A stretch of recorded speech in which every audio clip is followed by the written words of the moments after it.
All right. Hello, everybody. Hello. Welcome to CONSERVATISH episode 109. My name is Peter Feliciano. Oh, and this is a joint episode. Do you want to make this a joint episode? No, it's fine. Okay. But you should go check out Matthew Banks' podcast because it's funny. I have two now. What? Matthew Banks' podcast and The White Side of History. The White... Yay!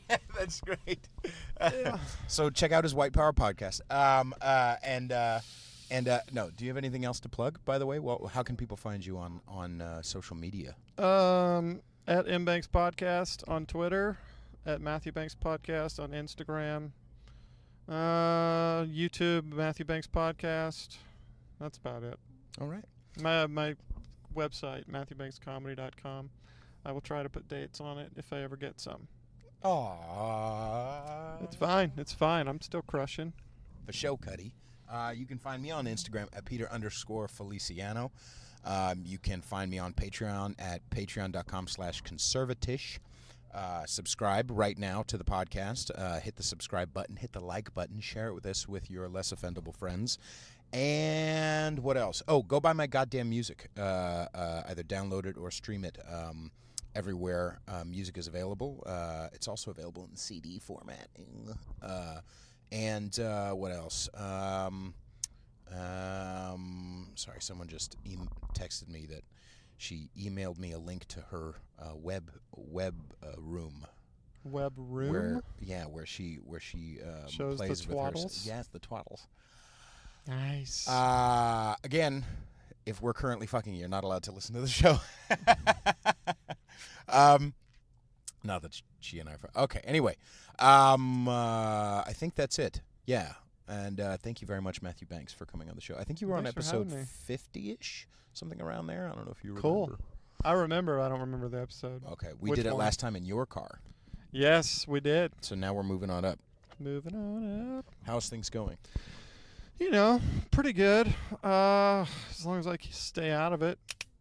You mean like stay out of the way type of? Yeah, I don't know. Being respected in the comedy community is like I put way too much focus on it. Right. And I don't know, but I think I talked to you about it on the podcast when we did a podcast. It was very recent that I made up my mind. I'm going to say whatever I want to say. Except for 2 words that I'm not going to say. You should know them. And I got over my plateau. What was the plateau?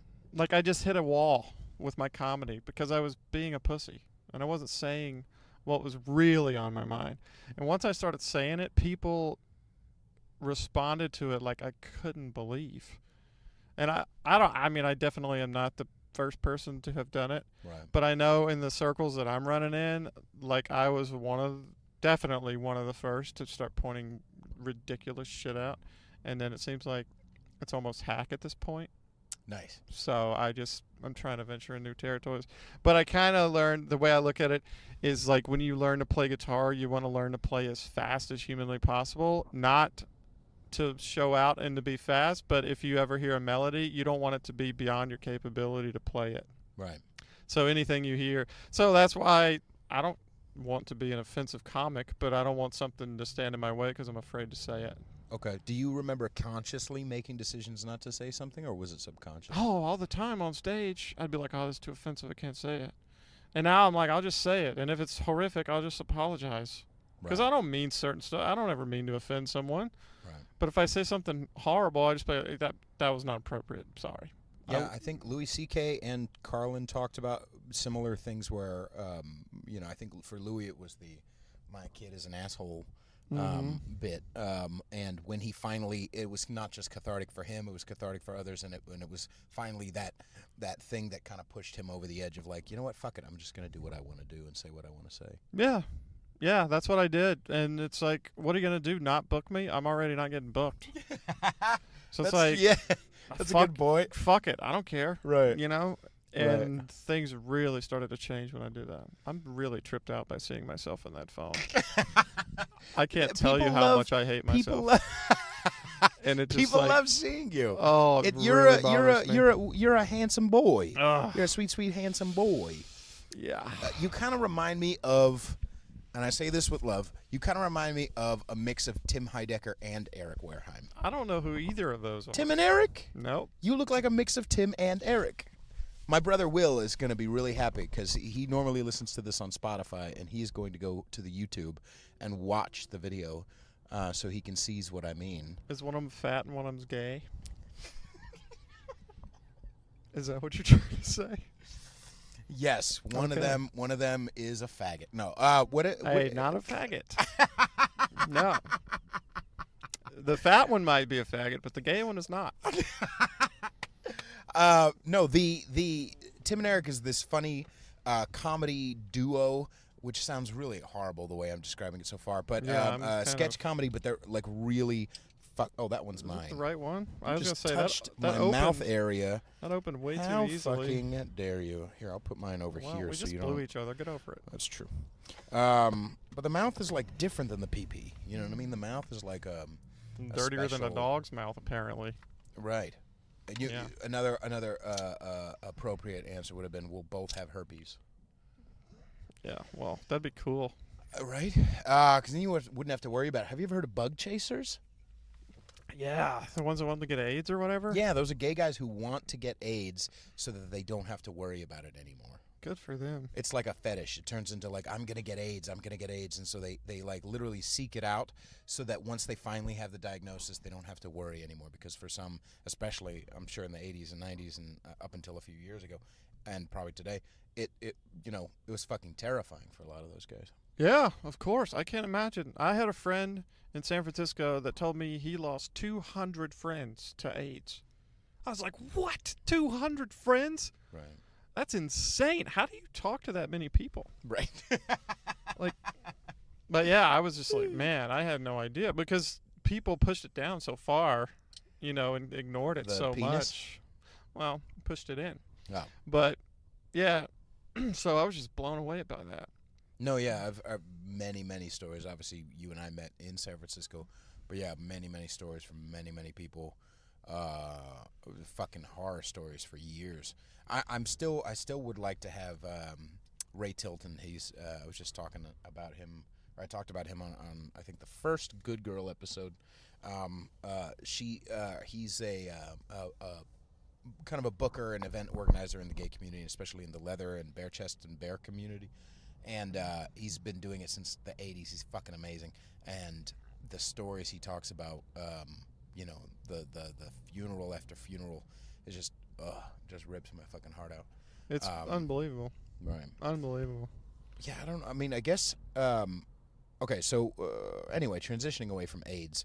Into another gender. So you said... Did you guys get when that? I thought it was funny. What did you say? Into another gender. You said transitioning. I'm just... You know what? Trying to be progressive here.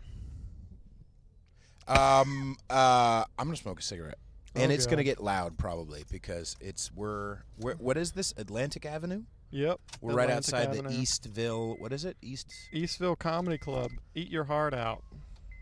Is that what the name of it is? Eastville Comedy Club. Eat your heart out. No. Can I roll mine down more? Oh yeah. Wow. It's gonna get a little Wow. smoky. I'm a How pussy. Go ahead. God. Yeah, dude. I don't get want cancer. a guy Perrier, and all of a sudden. Perry Gay, apparently. Nice. So okay, you started doing this. How long ago did you make that decision to say fuck it? Whenever, like, very shortly after we did that pod episode. So whenever or very soon before that. So I think we whenever talked that about it was. a little bit on the last one. Yeah, whenever you came to visit New York. It was right around that time. Might have been November. Might have been February. Yeah. I was in New York both times.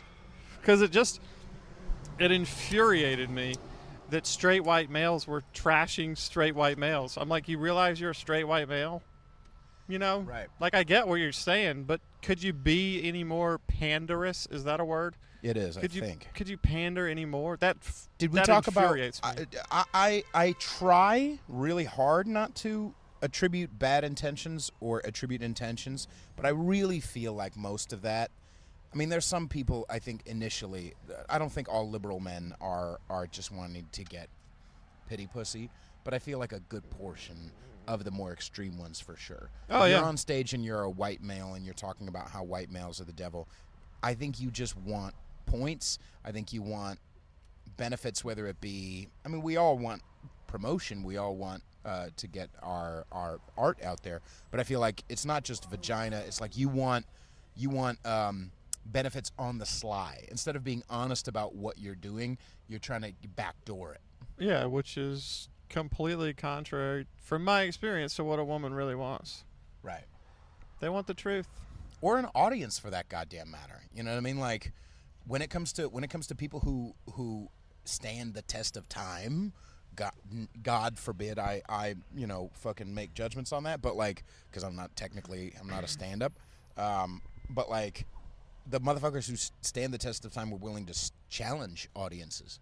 Yeah. You know, literally, George Carlin went out on a special once, and his first line was something about how abortion people or pro-life people are people you wouldn't want to fuck anyway. That was his first fucking line. It's just like, everybody's like, holy shit.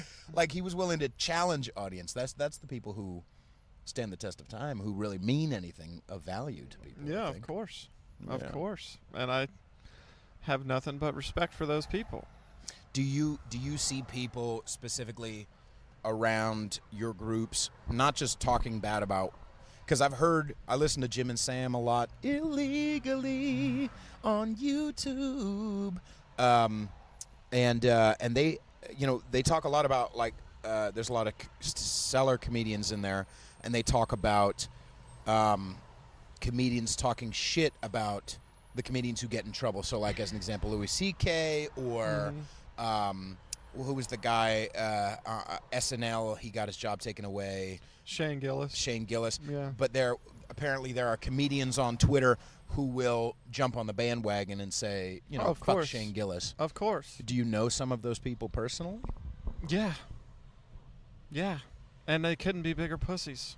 Okay, in what way? I mean, maybe if you don't want to name one of them. I won't name anybody. I don't talk trash about people on air. I think sometimes it's appropriate. But anyway, but continue. I mean, if it's like a KKK member or something, of course. But, I mean, I don't know. It's the most bitch move ever.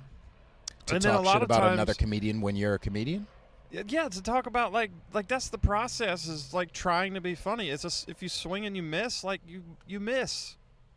You know? And I don't know. I never even heard the Shane Gillis thing, so I have no idea even what he said. I think he said something about Asians or something. Yeah, I think he was talking bad about Ching Chongs. Yeah, and like, okay. Like, whatever. Like, right. I don't hate the guy for it. If he was trying to be funny, he was trying to be funny. Right. If he was trying to be funny, he was trying to be funny. No, I mean, he could be like grow and like progress from it. Like, all comedians are like, yeah, I'm not going to do that topic anymore because it's, you know, either overdone or like I don't feel right about it anymore. Right. And that's fine, you know? Yeah, I did my first, same thing with like music. It's like when you're a kid and you write, you know, a poem, you know, The Purple Lake of Desolation, or you write something that you think is really snarky and anti and just very like, oh, this is revolutionary. What's revolutionary to you when you're 16, 17 is different than 30, is different than 40. You know what I mean? You start to calm down a little bit, and you start to see, you get the douche chills when you look at the stuff that you did when you were in your teens or in your 20s. Oh, 100%. I listened to my stand-up from 2 years ago, and I almost vomited. Right. I mean, it was horrible. Right. Horrible. And I was pandering. I wasn't saying what I wanted to say. What was your old stuff like? I don't even remember. If someone can if you could compare it, I don't know if that's helpful to you or not. I mean, it was very surface level. I mean, I was trying to be funny. I was working with what I got. A lot of times your bits are like a lot of times your writing is above your skill level as a comedian. What does that mean? So you're not capable of performing it. Okay. Okay, so like what would that look like on a So like you're trying to do a bit that's like, say you're trying to do a bit that's too edgy and you're not good enough and confident enough to pull it off. Or you don't have the right punchline or the right demeanor, or you haven't won the audience trust, and then it just is, it's awful. Right. You know, and so I don't know. There's a lot of stuff I want to write about, but I just don't feel like I'm there yet. I think I will be there yet. Oh, there at some point. So now you filter yourself better, you feel? I filter myself way less, which makes it more successful. Because I would say, well, I can't say that, so I'll say this to beat around it instead of just saying what the fuck I want to say. I guess what I mean is instead of filter yourself, you can check yourself like, you know what, I don't think I'm good enough to handle performing this. Yeah, I know my boundaries. Okay. Like on a guitar, like if you're playing a solo at a concert, and this is what I used to do all the time. If you're playing, like, you might want to step a little bit outside of your boundaries, but play within your boundaries and play the fuck out of it. Okay. Like when you're practicing, obviously you're trying to push the boundaries and you're trying to play stuff that's very uncomfortable. Right. But when you're on stage and you're performing and trying to entertain them instead of trying to, like, you know, look at me, like that sort of thing. Right. Then when you play in your within your boundaries, then you really people are like, God damn, he can play. When they might be playing something really simple, but you've mastered that thing that's really simple.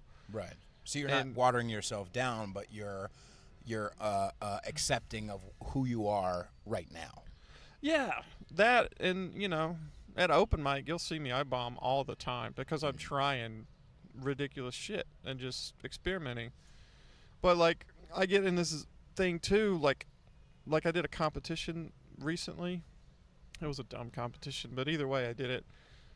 And I got in this thing like, I'm going to go up and I'm going to go balls to the wall. I'm going to give it everything I got, and I'm not going to play it safe.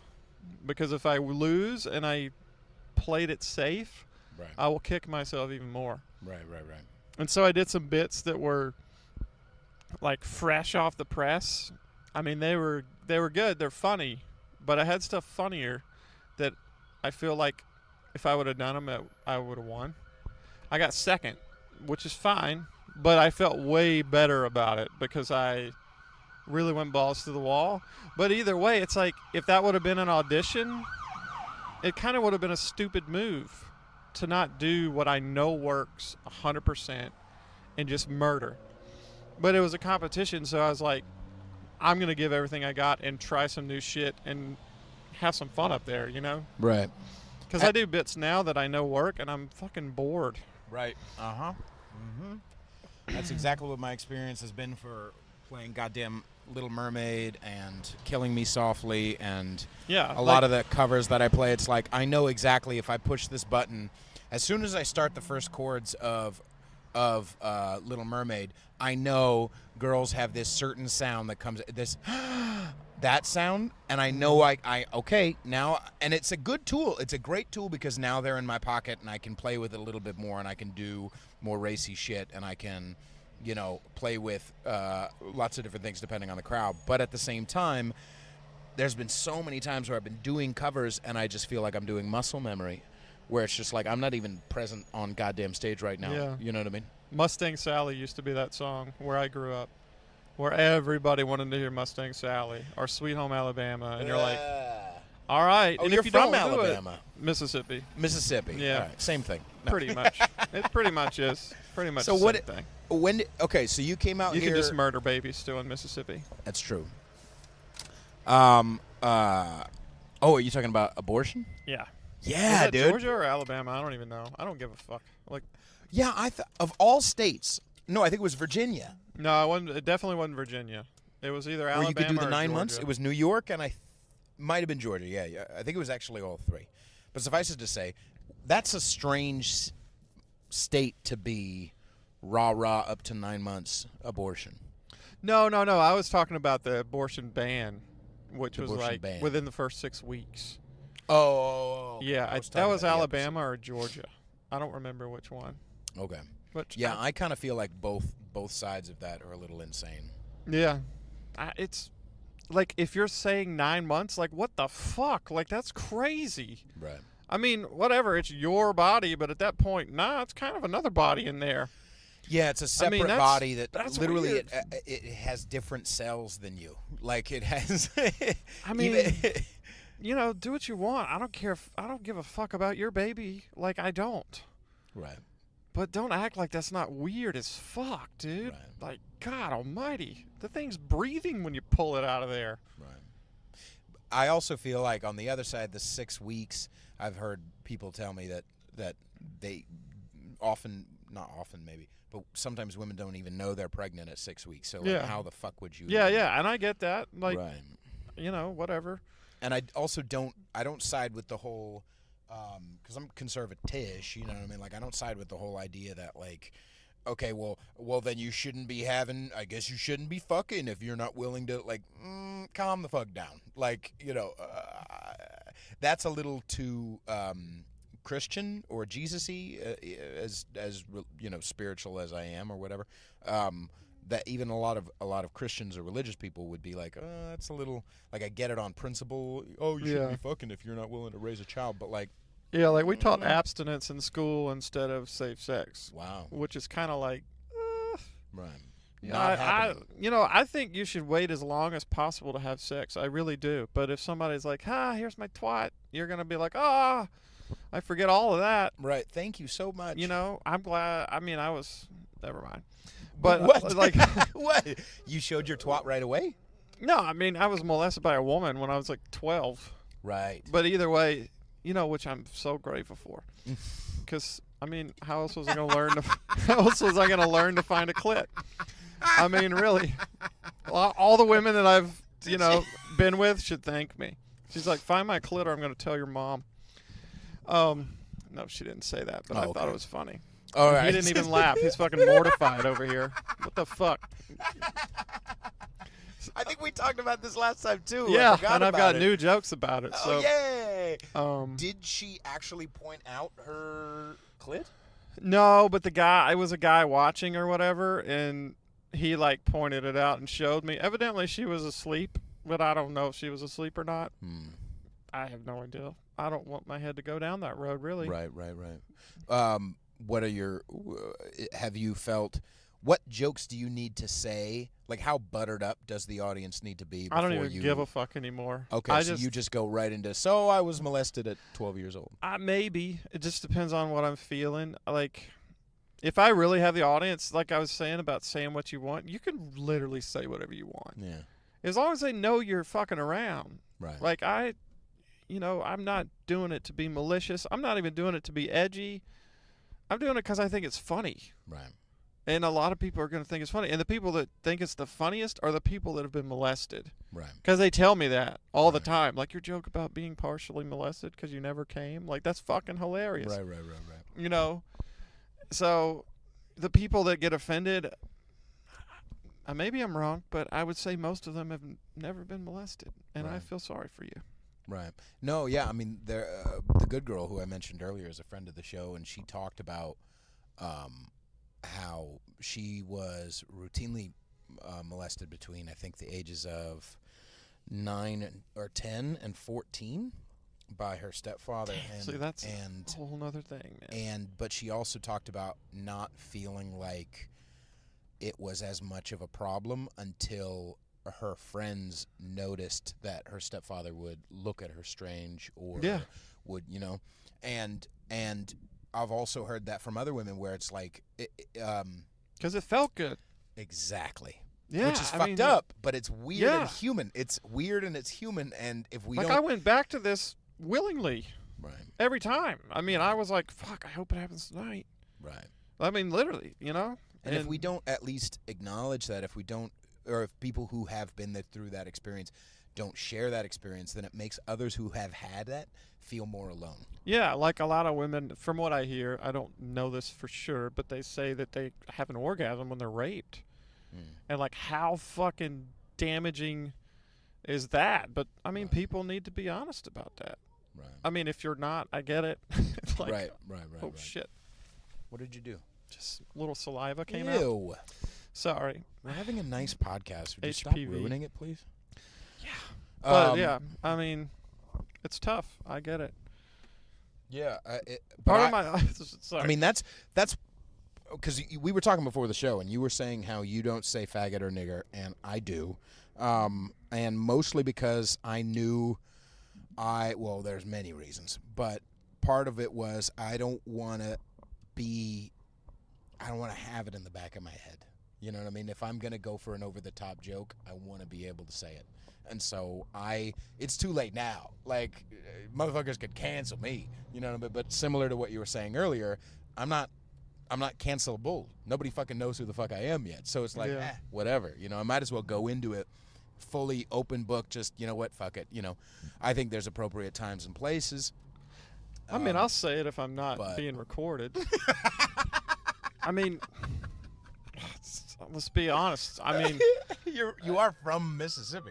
Yeah, I'll say it if I'm not, and I'm not going to be triggered if I hear the word. But I mean, there's no sense. The reason I don't say it, especially on stage or around somebody I don't know, right? Like, there's no reason for me to say it. Right. I think if somebody else says it, I don't care. All right, do what you want. I think it's valid, that thing. Mean Dave kind of talked about it when he was on my show, and we've talked about it over the years, that sometimes comedians, especially newer ones, will go up there trying to be edgy on purpose, like that thing I was talking about when you're 17, trying to be edgy on purpose and just over the top say the word without not only having the crowd on your side or knowing how to ingratiate these people into you so that you can touch on weird subject like race and things like that. They just hear Louis C.K. do it, and so I want to be Louis C.K. So fuck it, I'm gonna just spray it everywhere with no thought to making it funny, which is the main goal of comedy, and no thought to like really how to handle it when you're rejected for it or when people get mad at you for it or things like that. Yeah, 100%. But at the same time, I mean, I feel like there needs to be a space for comedians to be able to say that and miss horribly. Right. And the crowd just be like, "Ooh," you know, but not be like, "Get the fuck off the stage," or whatever. But if you do that at a show and you know the joke doesn't work yet, go fuck yourself. Like, you should suffer. You really should suffer. Nice. Because that's the lesson. That's the way we learn. Oh, 100%. I mean, this Asian guy the other day on stage said the N-word. I was like, all right, go for it, bro. And it killed the room. I mean... Wait, in a bad way or a good way? Bad way. Okay. Bad way. And I'm just like, dude, why the fuck did you do that? It wasn't funny. Right. Like, if this was like a room where it's like, okay, like we're all just trying some jokes here. Right. 100%. Like, even then I won't do it. But if that's your thing, whatever. But like, this is like, people are here to see this, and you just threw out this joke that you know doesn't work just so you could say the word. So you could be edgy. And it probably fucks the other comedians as well. A little bit, but I'll just point it out right away. Okay. When I get on stage, I'm like, so, racist Asian, huh? I mean, they're all racist anyway, but my girlfriend's Asian. Right. They really are. Asian women, for those who don't know, do you know why some Chinese women will wear those pointy hats, those Raiden from Mortal Kombat hats? Because they get sunburned from picking rice. And if you have darker skin in that culture, you are lower class. Yeah, 100%. 100%. In fact, Patrice O'Neill used to talk about how he interviewed one of the Asian guy who would clean his fish tank, and he asked him, why do you guys hate black people? And he said, because in China, like, there aren't really. And so they kind of see black people as ghosts. Like, the word for them is ghosts. So it's not just white people. Yay! I've been telling this joke on stage, and I'd say, my girlfriend's Asian, like, so obviously she's racist. And I say, but she's not racist towards anybody but other Asians. Oh, yeah. And I was saying, I went up to her and I was like, look, babe, like, I don't understand why you're so upset about this. You're all the same. Right. It's like, I'm trying to be progressive here. Right. You know? I don't really see color. It's just and it's all funny yellow. Because that it's joke, all yellow to me. Either that joke, like, murders, or people are like, why did he say that? I'm like, clearly I'm fucking around. Right. I mean, they are all the same. Right. But. Right. Well, they all. But they can tell the difference between each other. Can they? Want to hear a funny story? Korean is, I think, wider. Korean is wider and flatter. Japanese is more like sleek. Like if Japanese people were they'd be like a swimmer if they were an athlete. You know what I mean? Because they're very sleek. Their fish for the sushi.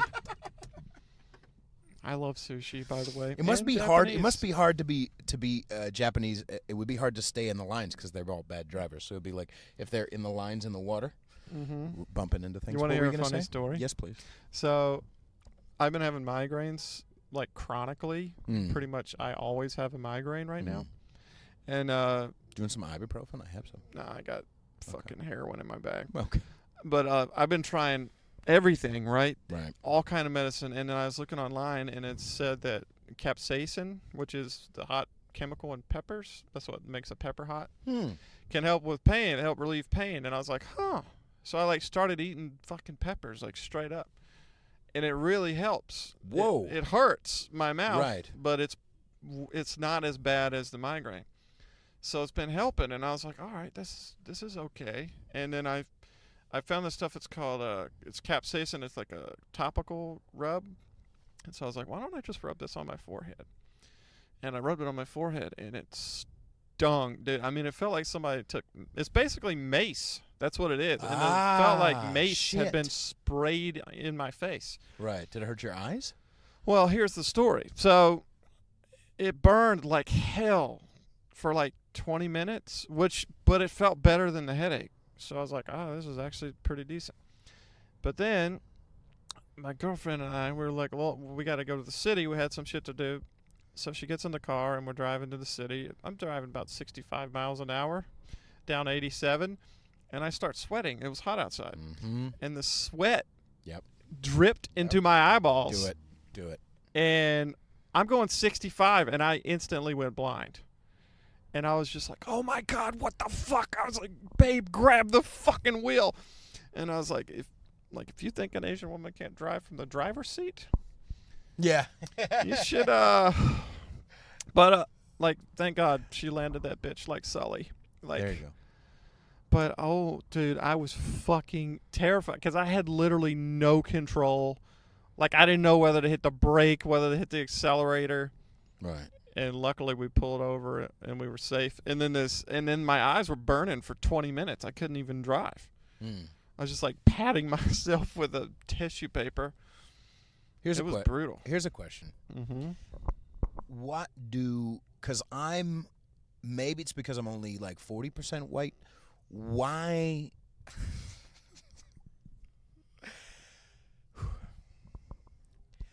Why do you find Asian women attractive? I don't at all. Like, I don't know what it is. I'll see an Asian girl from behind, and I'll be like, ooh, nice ass. I got to see the face. No, thank you. Like, I don't know what it is. Well, I mean, I think it's just in the white guy DNA, I think. I don't know, because when I was growing up, like, I would only date a white woman. 100%. Because that was part of the culture in Mississippi. Shit, like, if you dated anybody that wasn't white, nobody said it was frowned upon, ever.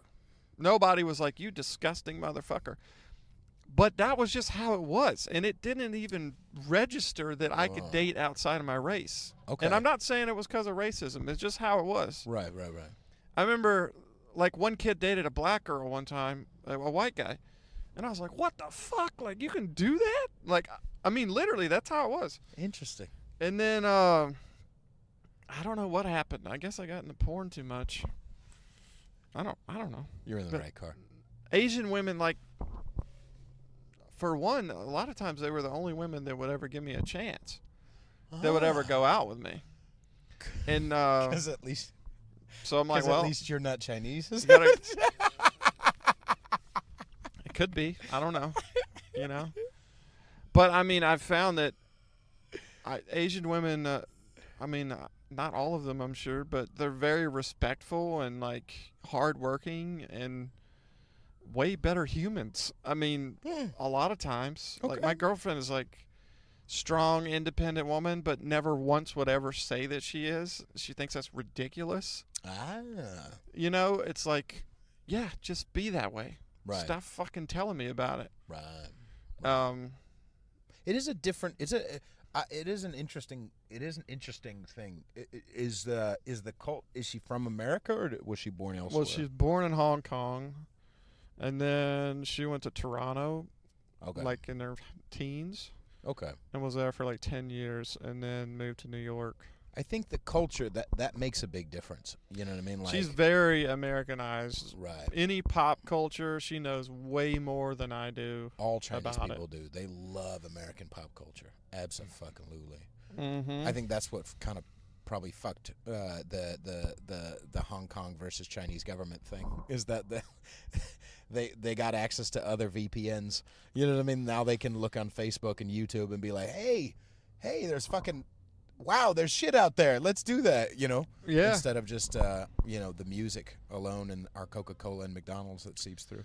I even went to Starbucks in China when I went there, and it was more expensive. But everything else was dirt-ass fucking cheap. Oh, really? Yeah. Huh. You could take a cab 10 minutes and pay like $2. But Starbucks was like $6 for a cup of coffee. Starbucks is ridiculous. You like other... I don't even drink coffee anymore because of migraines. What? But, yeah. It didn't help? No, it made it worse. Wow. Yeah, everything makes it worse. Sugar makes it worse. Does it run in the family? Yep. Fuck. Yep. My mom should have aborted me when she knew she had migraines. At 9 months. That hoe. Yeah. But I don't know. Whatever. I've learned to live with it. I've learned to live in a lot of pain. Okay. So it's fine. Whatever. I like that. I kind of like that. What are you going to do? Like, I mean, it fucking blows, but it's like, am I Right. going to bitch about it all the time? Right. You spent long enough doing it, probably. Yeah, I mean, now my tolerance for pain, like, I can eat a habanero pepper and, like, not even flinch. I saw the fucking video of that. Right? You were, well, that wasn't a habanero, though. That was like that was a habanero. That was a habanero? Yeah. He did a wonderful video. Can people look at it? It's Can on people Facebook, say, yeah. Go look it up. I think it's in like 4 parts. Is your girlfriend videoing you slowly dying? That was... Oh, wait a second. You didn't really. No. I mean, Now I remembering it. could tell it was You really were fucking sweating. hot. You were sweating, but... Yeah, it was really hot, but it's like, all right, whatever. Good Lord. I know. It's bad, dude. I could get open heart surgery with no anesthetic. Okay. I remember you that's saying... pushing it. But, not all of them can be zingers. But no, I remember you sweating, and I remember me thinking... I don't know if I mentioned this joke or if I didn't, but I was like, I didn't know you could get more red than you already are. yeah, I mean, I don't know. There's a pepper, the Carolina Reaper, which is used to be the hottest pepper in the world, but now it's Pepper X, which is still almost impossible to get. I thought Ghost Pepper was up there No, somewhere. Ghost Pepper's far below a Carolina Reaper. Yeah. I've researched this endlessly. Jesus. But I want to eat a Carolina Reaper. I would. I'm like it? terrified. I like the effect. You like the spiciness.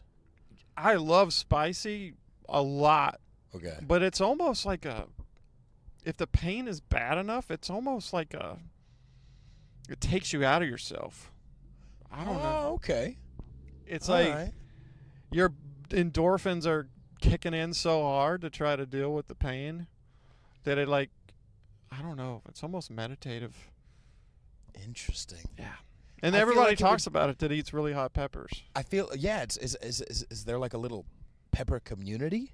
Oh, big time. Look on YouTube. There's all kind of shit. I like that one kid, that one hillbilly eats ghost pepper chips or something, like those packy chips. Like there's only 2 chips in the whole package. Yeah, the hottest chip in the world. Yeah. That was really funny. My girlfriend gave me the hottest ramen in the world. It's Korean ramen or something. And it was hot as fuck, but I mean, I finished it. Doesn't it fuck up the taste for you? No, dude. That's the joy. Like you can taste the flavor behind it. Like the sugar. A lot of times it's sugar or acidic. And it just, it's delicious. Weird. Yeah. Like Thai food, dude. You should see when I eat Thai food. The Thai guys are like, they respect the shit out of me. They're like, damn, this white boy's crazy. Right. I'm like, yeah. I dig wasabi. I want wasabi over the top. I want it to like hurt. I want it to be right on the border of too much and then go all the way around my head and then come out the other side like, oh my God, I survived. But then it's over and I can taste the sushi again. Yeah, I don't like wasabi. Like, I hate the flavor of it. The flavor of it? Yeah. Horseradish? I like horseradish, but wasabi's got something else going on. Nah, not that much. Yeah, I don't like it. Okay. I like horseradish. Horseradish, and ketchup. they have some spicy ass. Trader Joe's horseradish is fucked up. It is fucking crazy. Yeah, I just, ugh.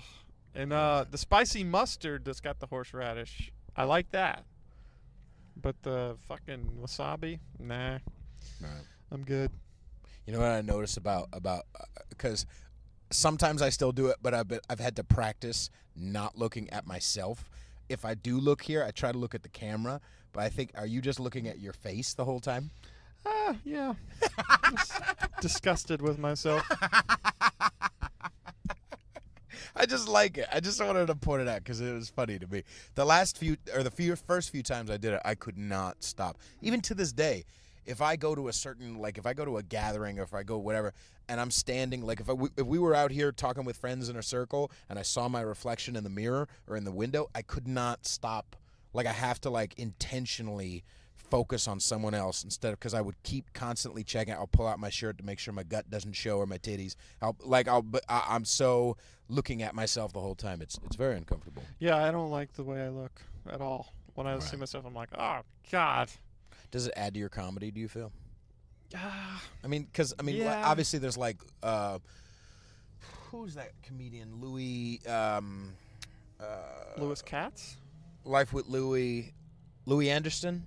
The big fat guy? Yeah. Him or John Panette. Yeah, who would lean on that all the time. Yeah, that's fine. And they're funny. They're really funny guys. But I don't want that. Right. Like right now, I'm trying to lose weight again. I was talking about it. I've lost 20 pounds probably 15 times. Yeah. Easily. Right. Easily 15. Right. It's just a nonstop battle. It's definitely been my struggle as well. I think, did you ever know me when I was up to 315? When I was at my fattest? No. Wow, that's big. Yeah. That's heavy. Yeah, and now I'm down to 240 right now. That's not bad. No, I had lost 110 pounds. I had gotten down to 210 or 205, but then I gained it back, and I got back on the horse, but especially with the stress before the move and then the stress during the move, and then the first 2 weeks of being in New York, I've only been in 2.5 weeks, but the first 2 weeks was nothing but pizza, bagels. Takeout, baby. Fuck, dude. It's so good, too. Holy shit. That's the worst part. Food in New York is better than goddamn everywhere. Oh, and San Francisco's the worst food I've ever had. Yeah. Literally, it's the worst. I went to a Southern restaurant one time in San Francisco. I don't remember where it was. Wait, okay. Was it the one? Was it a barbecue place, or you're saying Southern? Southern, supposed soul food. Oh, Brenda's on Polk Street? I don't remember what Brenda's the name on of it Polk was. and Eddie? Okay, continue. It wasn't Creole Soul. No, it was soul. It was fucking horrible. Right. They gave me a country fried steak, and it was like a fillet that they fried. Yeah. I'm like, what the fuck is this, dude? It's not a steak. What? It was. It tastes like awful. a McRib, like a tough McRib. It tasted like a bland ass fillet that you rubbed a cracker into. It was the worst shit. Right. I was like, don't even try, dude. And then they tried to make it fancy. I can't remember all the shit they were doing.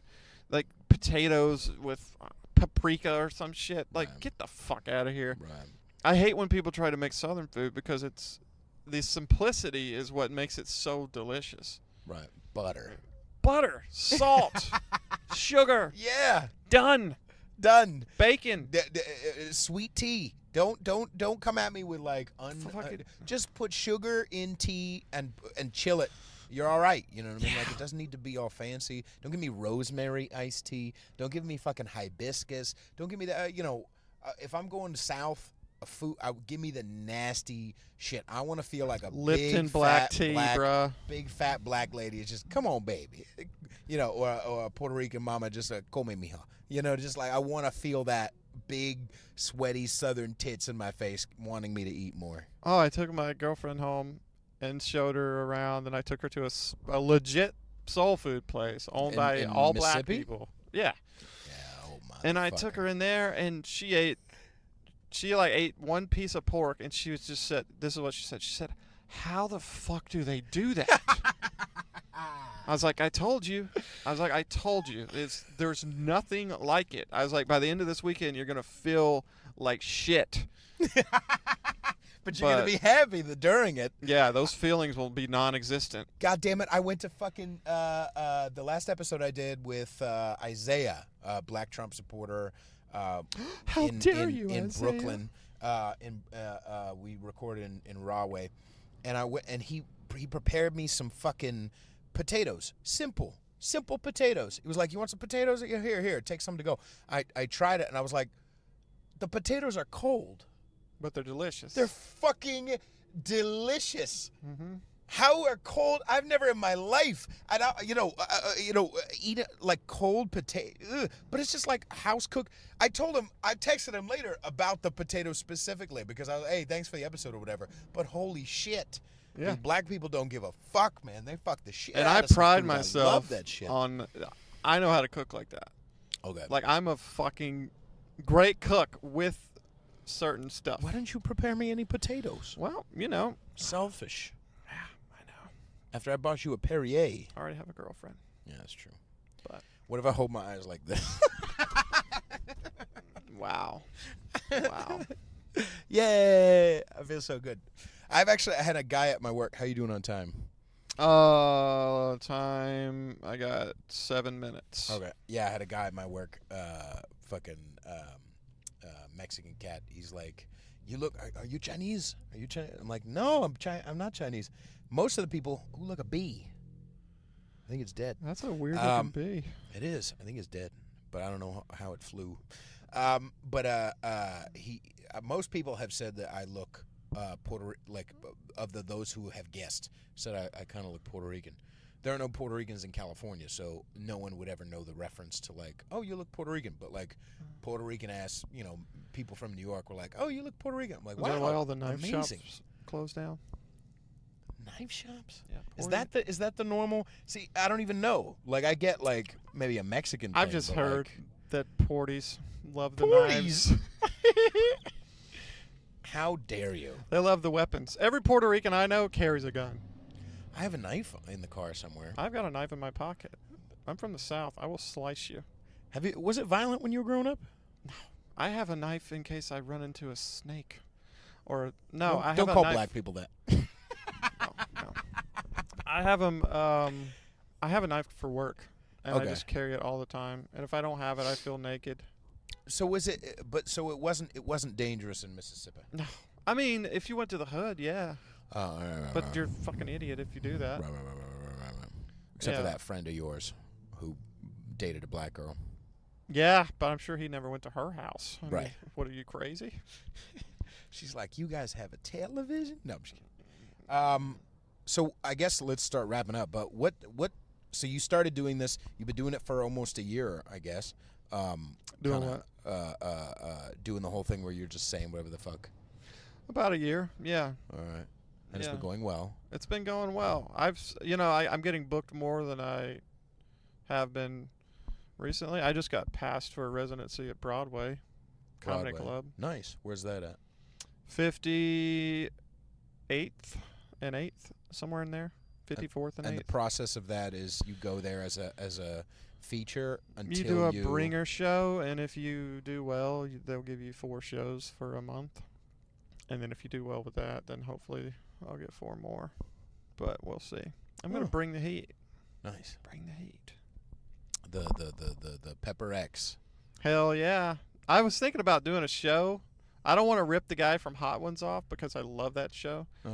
But I'd love to do a comedy show where you have to eat a hot pepper right before you perform. Oh yeah, there's so many gimmicks. There's the fucking goddamn Remy Casimir. I think she's coming on the show soon, and she said that she has a show called Bacon Bits, where like they literally serve you bacon, and they do a comedy show. I love bacon.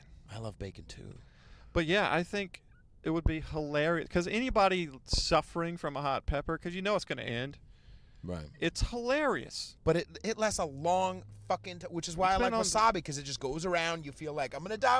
Well, I'm okay. That would be great, especially if you're a pussy and you're on stage and you're dealing with this hot shit and you can't handle it and you're trying to tell jokes. Because if you're on stage, you don't want to look like a douche.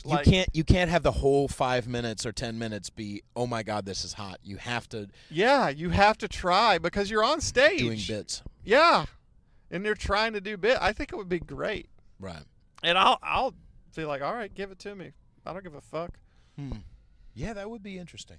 I think it would be great, man. And are you? How hard is it to start a show out here? the hardest part is getting a venue that's not going to charge you out the ass. Right. Which I don't blame them. It's hard.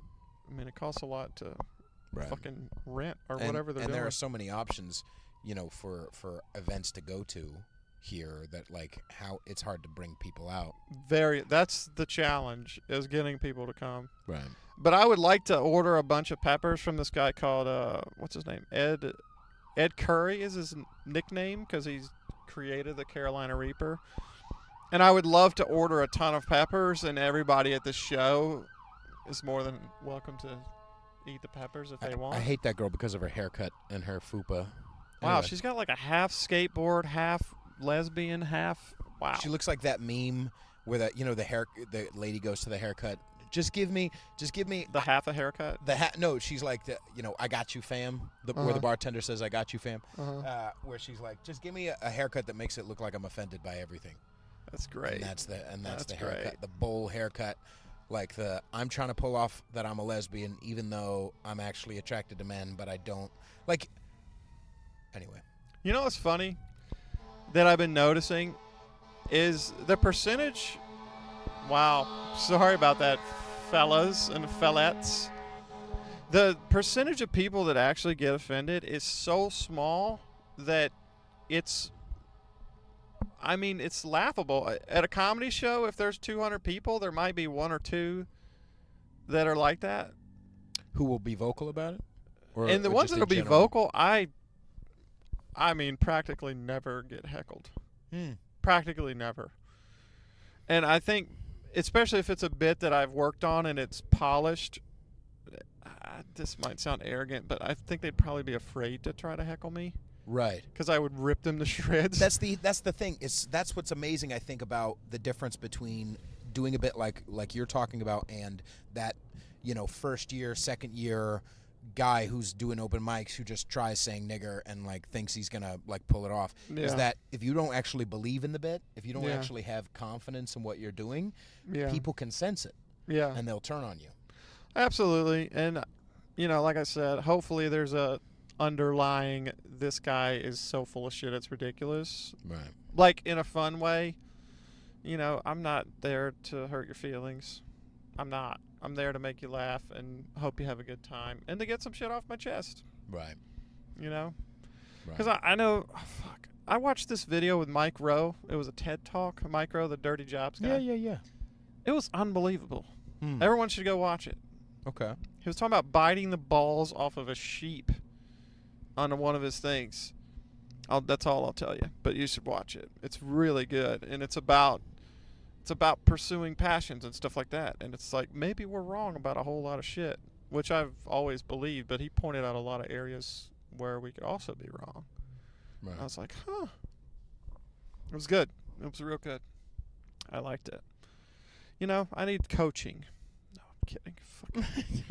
These fucking life coaches. Jesus Christ. Are there a lot here? I haven't seen many here. I saw a lot when I was in Boston.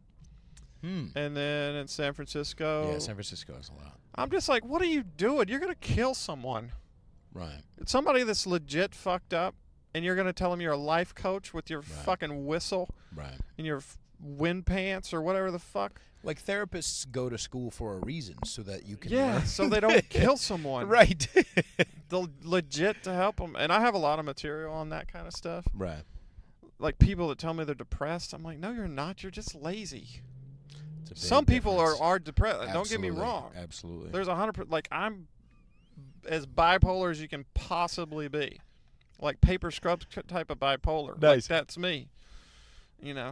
I do a whole bit on it. I'm like, we're not going to give him any pants. He might hang himself. So let's just dress him in a big blue napkin. Right. To catch all the drool. Like, that's what kind of bipolar I am. As if real pants could really even hold your weight anyway. You know what I mean? Like if you wrapped it up. Yeah, get some paper. Well, real pants could if you fucking tied it right. I'm just making a fat joke about you and I. I'm sorry. I've lost weight. Not enough. It's really good to see you, man. Yeah, you too, buddy. Thank you for doing the show again. What do we got? Oh shit, I gotta go you're in. Late. Anyway, I'll tell people where to find you. Matthew Banks, go find him on Instagram, Twitter, Facebook. And do you have any dates coming up? This is coming out Monday. I think this Tuesday. I don't know the date. I'm doing a show in Brooklyn, I believe. If you look on my website, it'll be on there. MatthewBanksComedy.com. Yeah. Phenomenal. Cool. All right. You coming in? Yeah. All right. Yeah. Just walk in. And Okay. All right. I'll sign off if you want to run now. Perfect. Okay. Thanks, buddy. You're very welcome.